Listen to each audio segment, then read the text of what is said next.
This video is sponsored by ExpressVPN.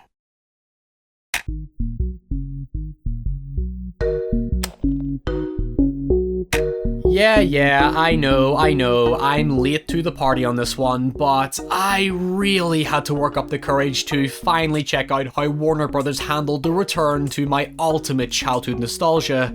Look, I haven't properly watched Scooby-Doo since I was a kid, and since we're on the 400th incarnation of a series that spanned for 50 years or something like that, I'm obviously an outsider to what this franchise has become, considering I'm not the target demographic anymore. But nostalgia is one hell of a drug that can make us powerless to our personal connection to something, to the point that it makes us quick to dismiss tonal and stylistic changes as #NotMyScooby or something ignorant like that. At the same time, nostalgia comes with poignancy. We need to pass on the torch and accept change, instead of holding on to the past as if you have nothing more meaningful going on in the present day, Star Wars fans. Saying this is for kids is a no-brainer, but considering how much of a generational icon Scooby-Doo is, at the very least, it seems appropriate that it continues to acknowledge its legacy with the emotional essence of the series as it transitions from generation to generation. At the heart of it all, a juggernaut like Scooby-Doo is inherently rooted in its long-standing place in pop culture history that we can never not recognize its status in entertainment. The thing is, I will always consider my video on the original 4 direct-to-video Scooby-Doo films to be the reason I'm able to make YouTube a full-time job, so I occasionally feel indebted to go back to see what it's been up to, and now to bring a half-century-old franchise back to its roots, to a film that helped rejuvenate it going into the 21st century, Scooby-Doo and the gang return to Zombie Island. I mean, what's the worst that can happen? Let's talk about it.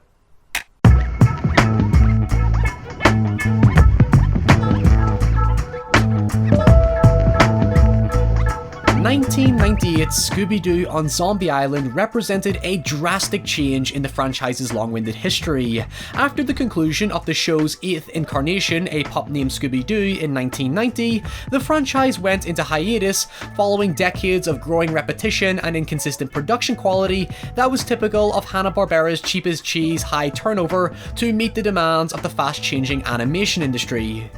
But during the 90s, reruns of old incarnations saw a newfound popularity for the franchise, encouraging Warner Brothers to resurge Scooby-Doo with annual direct-to-video films before eventually rebooting the television series with What's New Scooby-Doo in 2002. Of these original 4 direct-to-video films, Zombie Island made the most substantial impact, given it had a more mature look and edgier tone, placing the gang in a genuinely life-threatening situation where, instead of it just being some dickhead in a mask, it was real. Of course, it was nothing new for the 90s to be a bit ballsier than what we see today, but Zombie Island was pretty grim to Scooby-Doo standards. It involved a real murder mystery of tourists who get invited to the ominously named Moonscar Island, only to have their life force drained by a bunch of crazy cat bitches who want to maintain their immortality. Now, to be fair, that is an oversimplification of the story because, as far as mysteries are concerned, Zombie Island tells a surprisingly complex little narrative that stands alongside even the most highly budgeted supernatural flicks out there. It sets up the troubled owner of the island to be haunted by a cursed tragedy, where the original settlers of the island were pillaged and murdered by pirates led by Captain Morgan Moonscar, whose zombie crew have returned to allegedly kill anyone who ventures onto the island, only to discover that the pirates are technically the victims to the island's owner and her maid, who both survived Moonscar's piracy and worshipped a cat god who gave them immortality to fuck them up as revenge. Eventually, the gang destroy the creatures and the day is saved, yada yada yada. So, venturing into Return to Zombie Island, I will cover many other significant elements to the original story, but generally speaking, you'd assume that if the gang are returning to Zombie Island, it's going to be filled with clever surprises and twists that play off the original story, and in a similar fashion returns to those reinvigorating features that made the original so memorable and thrilling to begin with. Well, they don't. Return to Zombie Island is f***ing terrible. As bleak as it sounds, I'm honestly not surprised that Return to Zombie Island is a cheap we ran out of ideas so let's bank on nostalgia slap in the face that relies on the series' infamous repetition and lacks any real substance that calling this a mystery is like calling The Road a fucking comedy. It's painfully obvious from the start that the film makes no proper continuity to the first film. In fact, for some reason, it seems to reset the gang back to being teenagers, despite the first film making it pretty clear that they're supposed to be adults. As a general overview, the gang end up on Zombie Island because Shaggy wins a competition, to which they discover that the zombies haunting the island are actually actors, and the entire thing was all a ruse by an eccentric filmmaker so that he could make a covert movie based on their case at Zombie Island, later discovering that the cat monsters are back but have nothing to do with the filmmaker, eventually revealing that the cats were just people in masks looking to scare everyone off the island so that they could find Morgan Moonscar's missing treasure. But let's go back a bit.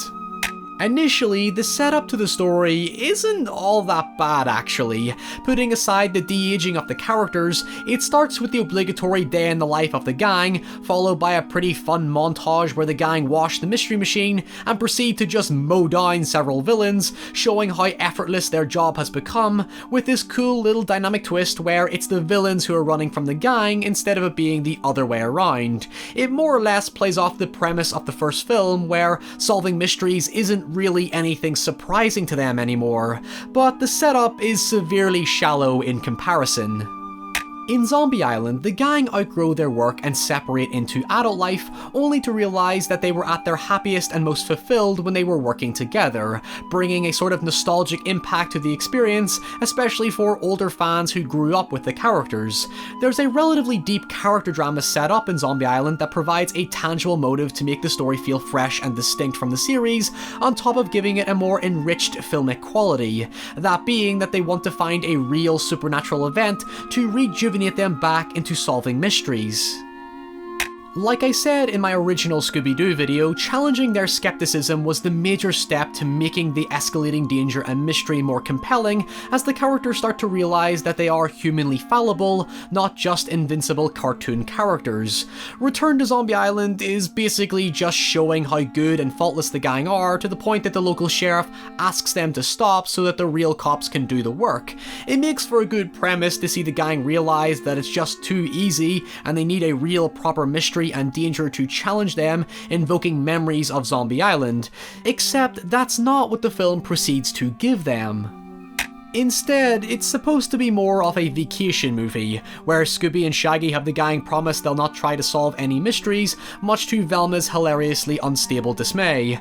Other than a mere nudge-nudge wink-wink at how Shaggy's sudden competition win was oddly specific to include passes for 3 friends and a pet, that cheeky self-awareness is immediately abandoned once they step foot on Zombie Island. The film's best recurring and most sincere joke is having Fred obsess over the mystery machine, which he sold once the gang retired, as he begins to have these cosmic existential fears about its safety to the point of total romanticism. It's like he's mourning a death or grieving a breakup. Hell, his reminders of it apply a level of foreshadowing that sees Fred fight back the temptation to solve a mystery and add a nice twist to his typical charming romanticizer mentality.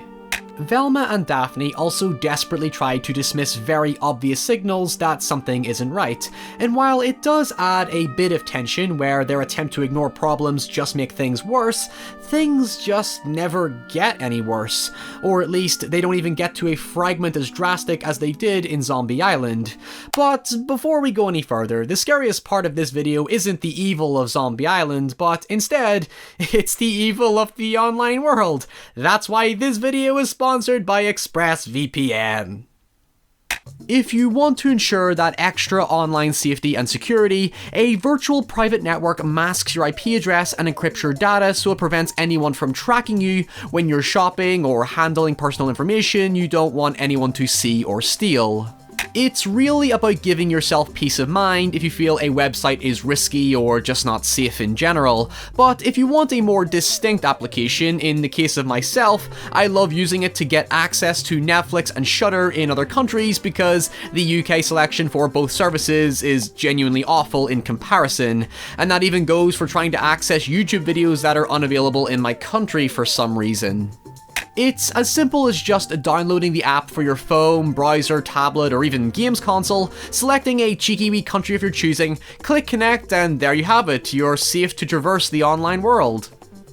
ExpressVPN is less than $7 a month with a 30-day money-back guarantee, so if you try it out and it's not your thing, don't worry, they'll give you a full refund, so there's no risk at all. So take back your internet privacy today and find out how you can get 3 months free by clicking the link in the description box below. And while you're at it, let's return to Zombie Island. When the gang arrive on the island, they're met with 2 randomers telling them to get off the island, only to never show their faces again. I wonder why. Soon they arrive at the renamed Moonstar Hotel, giving them flashbacks as they meet the hotel manager Alan and his staff, who are dressed identically to the characters from Zombie Island. At first, it's kinda jarring and had me thinking that maybe the film was definitely gonna play on the original with clever callbacks, and there's actually a pretty funny exposition dump where the gang recount the events of Zombie Island, with Scooby and Shaggy questioning why they're giving such a vivid description when they were all there to begin with, adding a nice fourth wall breaking reference. Except when we finally do see the zombies, they're pretty underwhelming to say the least. I guess if I were to desperately justify it, it could be because the gang discover that the zombies are just the hotel staff in costumes, thus they should look deliberately cheap and goofy, but realistically it's just Warner Brothers refusing to add any edge or grit in case they scare kids. Zombie Island did not mess around at heightening grotesque ideas, giving it a powerful theatrical impression without being so traumatizing that it's taboo in the realm of children's entertainment. Here, everything is just flat, or at least generic. Nothing has any real pulse or pull to it. Sure, it gets a lot of the general aesthetics right, but the tone is exclusively reserved to this soft, quirky cartoon appeal that basically plagued the later direct-to-video Scooby-Doo films. It's not long until the gang discover that everything was a hidden camera setup for a film directed by the hotel manager, now revealed to be the instigator behind the gang's presence on Zombie Island. I'm not going to nitpick on how none of the hidden camera stuff makes any sense, especially when the gang agreed to star in a film that they apparently ruined by exposing it as a hoax. I mean, what the fuck did the director expect? I then thought the film would become this weird meta-satire of the first film where they'd recreate the film under the direction of a money-hungry eccentric filmmaker who openly shits all over the true story to tell something sensationalist for the sake of box office results. In that regard, it makes it extremely ironic that they set this guy up to be someone who just wants to bank off a popular story, when the film is exactly the very thing that it's apparently making fun of. It uses the name and brand of Zombie Island, but without the identity or sincerity. Hell, it really tries to avoid even referencing the original film, reserving it to just the flashback, and then almost pretending like it doesn't exist due to a lack of callback. In Zombie Island, you really felt sympathetic of Simone and Lena because of the tragedy that overwhelms them, and as the story fleshes out the emotional impact, when it reveals that they are the true villains, you really feel that sense of betrayal because of how the manipulation is so effective and real. This filmmaker, on the other hand, is just an obnoxious jackass. Sure, I kinda like some of the jokes about how obsessive he is, like having to throw himself in harm's way to get a good shot, or pull a drone out of nowhere to get the wide exterior angle, but he's ultimately just a soulless, annoying prick whose only real trait is being kid-friendly quirky. There's no character there to ground the story or add a human quality to it. Sure, you do have the gang, but we don't get anything new out of them from what we already know. There is a point made briefly where the gang realise they don't have anything interesting to talk about that's not related to solving mysteries, showing how they were all held together for this sole reason as they sit in awkward silence. I get that it should add a revelation to their relationship, but it's immediately forgotten about when Scooby and Shaggy very quickly take back the gang's promise to not solve mysteries so that they could, solve the mystery. You can definitely sense the choppiness of it. It's like several different writers wrote several different parts without any communication to make it flow with continuity. Soon, the cat people return and attack them to an incredibly uninspired montage chase which doesn't deserve to be compared to the timeless classic that is Terror Time Again, but to be fair, the arrival of the island's famous cats is hilarious because instead of their innocuous nature in the first film, they proceed to brutally mangle everyone. It's just a shame that it blatantly highlights another continuity error where for some reason Scooby is scared of cats instead of instinctively attacking them like he did in the first film. Eventually, the gang escape into the cave that served as the climax to the first film and decide to dress up as zombies to scare the cat people into a trap, resulting in legitimately creepy looking costumes that would have been nice on the zombies earlier in the story, as if the film suddenly grew a pair of balls.